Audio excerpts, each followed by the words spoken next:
I stand before this court without trepidation and without timidity because the truth cannot be suppressed today and the truth will not be compromised.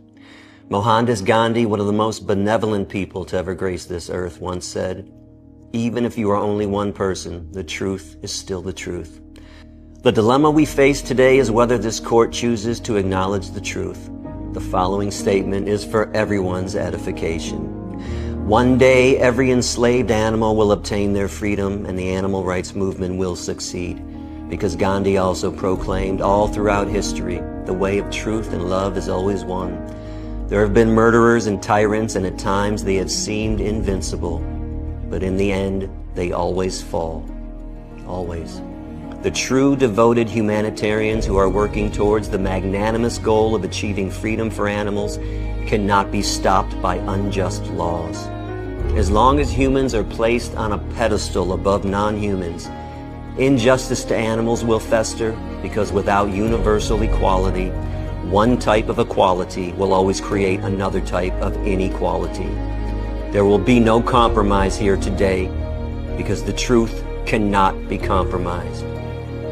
My presence in this courtroom today is paradoxical.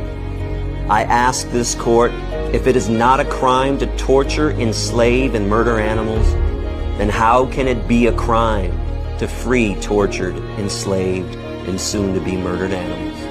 Humankind must climb out of its abyss of callousness, its abyss of apathy, and its abyss of greed. Enslaving and killing animals for human satisfaction can never be justified. And the fur industry must understand that the millions of manual neck breakings, anal and genital electrocutions, mass gassings, drownings, and toxic chemical injections can never be justified. And the snaring of millions of free-roaming animals in steel-jaw leg-hold traps who die slow, horrific deaths is unjustifiable as well. There will be no compromise, for the truth cannot be compromised. The schism that this court has created among the 5 co-accused has been sealed.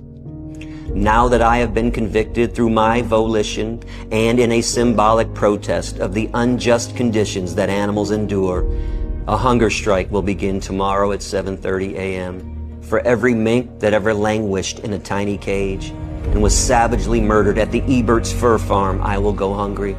And for the 40 million other animals worldwide who have the skin ripped off their backs in a disgusting display of barbarity, in the name of vanity, I will go hungry.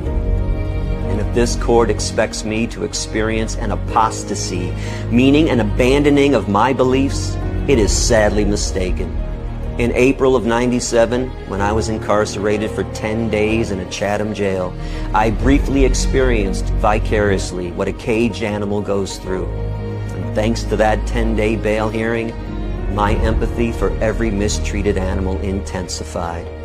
No matter what I go through during my incarceration and hunger strike will be nothing compared to the everlasting torture that innocent animals endure on a daily basis. And if this court is alarmed by my honesty, let me close with a quote from slave abolitionist William Lloyd Garrison. I will be as harsh as the truth and as uncompromising as justice. On this subject, I do not wish to think or speak or write with moderation. I am in earnest. I will not equivocate. I will not excuse. I will not retreat a single inch, and I will be heard.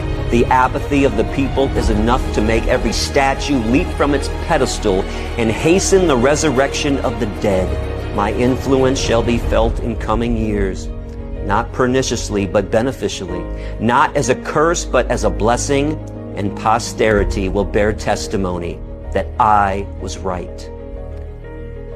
There will be no compromise here today because the truth cannot be compromised.